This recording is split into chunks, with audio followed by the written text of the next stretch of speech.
The small mountain town of Norgate sat quietly under the shade of towering pines, its narrow streets carrying the scent of cold air and fresh soil. Travelers often came here for peace, but the people of Norgate remembered it for a different reason.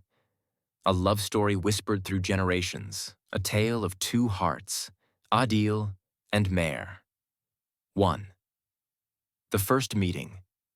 Mare was a gentle schoolteacher, loved by her students for her kindness and her calm presence.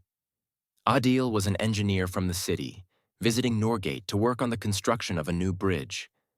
He had no idea that the project would lead him into the most meaningful chapter of his life.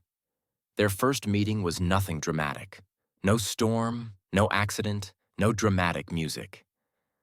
Adil was passing by the school grounds when he noticed a child fall. Before he could react, Mare knelt beside the boy, dusting off his clothes and saying softly, "You're okay. Stand up, little hero." There was something about her voice, steady, warm, almost musical, that made Adil pause as if the world had momentarily slowed. She glanced up, offered him a polite smile, and walked away with the child. Adil felt an unfamiliar tug inside his chest, like a gentle pull toward something he didn't yet understand. 2. Crossing paths again. The next time they met was at the town library. Mare was reaching for a book on the top shelf, standing on her toes. Before she could grab it, Adil took a quiet step forward and handed it to her. "You seem determined to make me look short?" she joked lightly. Adil laughed. "Not at all. I just thought I'd spare you the effort." She thanked him, and what began as a brief exchange turned into a long conversation about books, mountains, teaching, and life in general. They discovered they shared similar dreams. Simple, peaceful ones, not wrapped in ambition but in meaning. Within days, meeting became routine. Sometimes at the bakery, other times along the riverbank. Once, even during a surprise rain shower where they found shelter under the same tree. Nothing was planned, yet every encounter felt strangely inevitable. 3. A growing connection. As weeks passed, Adil found excuses to stay longer in Norgate. His work was progressing smoothly, but he always seemed to find extra surveys to conduct just so he could see Mare again. And Mare, though quiet and reserved, had begun to look forward to his presence more than she was willing to admit.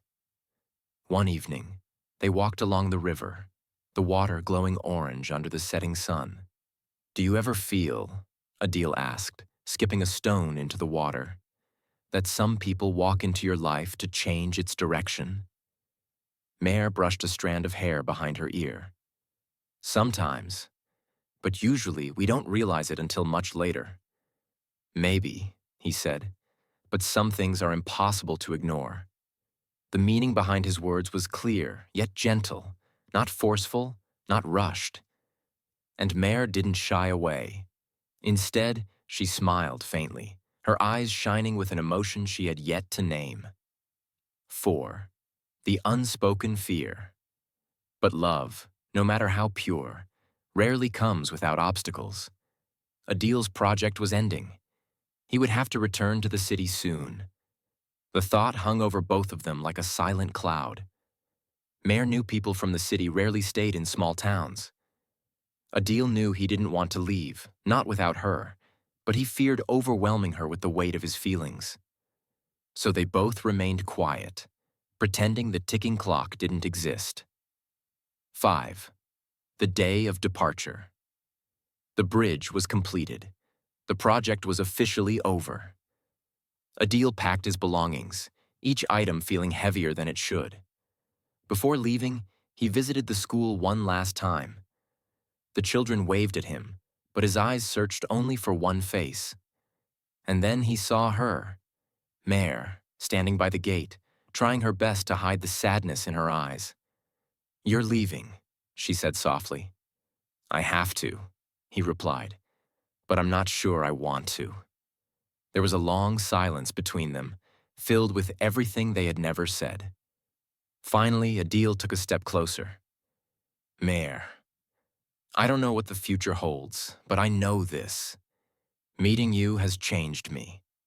I can't pretend it didn't. Mare's eyes glistened.